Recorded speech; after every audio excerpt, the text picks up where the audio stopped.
17ನೆಯ ಬಾರಿ ದಾಖಲೆಯ ಆಯವ್ಯಯ ಮಂಡಿಸಿರುವ ಮುಖ್ಯಮಂತ್ರಿ ಸಿದ್ದರಾಮಯ್ಯನವರು ಗ್ಯಾರಂಟಿಗಳ ಮೂಲಕ ಸಮಾಜದಲ್ಲಿ ಆರ್ಥಿಕ ಸಮಾನತೆ ತರುವ ಆಶಯವನ್ನು ವ್ಯಕ್ತಪಡಿಸಿದ್ದಾರೆ.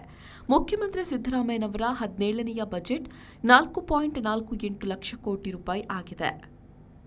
ಇದು ಕಳೆದ ಬಜೆಟ್ಗಿಂತ 0.39 ಲಕ್ಷ ಕೋಟಿ ರೂಪಾಯಿ ಅಧಿಕದ್ದಾಗಿದೆ.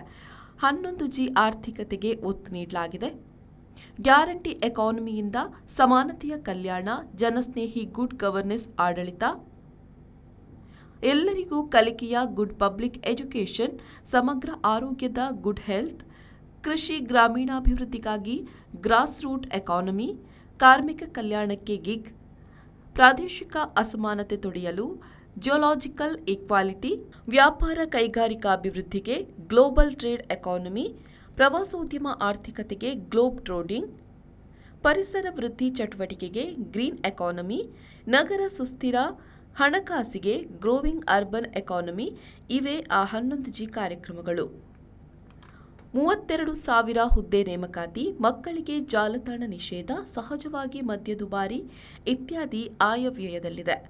ಜೈನ, ಸಿಖ್, ಬೌದ್ಧರ ಅಭಿವೃದ್ಧಿಗೆ ಪ್ರತ್ಯೇಕ ನಿಧಿ, ಮಹಿಳೆಯರಿಗೆ, ಅಂಗನವಾಡಿ ಕಾರ್ಯಕರ್ತೆಯರಿಗೆ ವಿಶೇಷ ಕೊಡುಗೆ ಇತ್ಯಾದಿಗಳು ಬಜೆಟ್ನಲ್ಲಿದೆ. ಮುಖ್ಯವಾಗಿ ಜಾತಿ ದೌರ್ಜನ್ಯ ತಡೆಗಟ್ಟಲು ರೋಹಿತ್ ವೇಮುಲಾ ಕಾಯ್ದೆ ತರಲಾಗ್ತಾ ಇದೆ. 4.54 ಕೋಟಿ ಜನರಿಗೆ ಇಂದಿರಾ ಆಹಾರ ಕಿಟ್, ಸಮಗ್ರ ಕರಾವಳಿ ಅಭಿವೃದ್ಧಿ ಯೋಜನೆ ಇತ್ಯಾದಿ ಇದೆ. ಒಟ್ಟು ಸಾಲವನ್ನು ಹಳೆಯದು ಸೇರಿ 8,24,389 ಕೋಟಿಯಲ್ಲಿ ನಿಲ್ಲಿಸಲಾಗಿದೆ.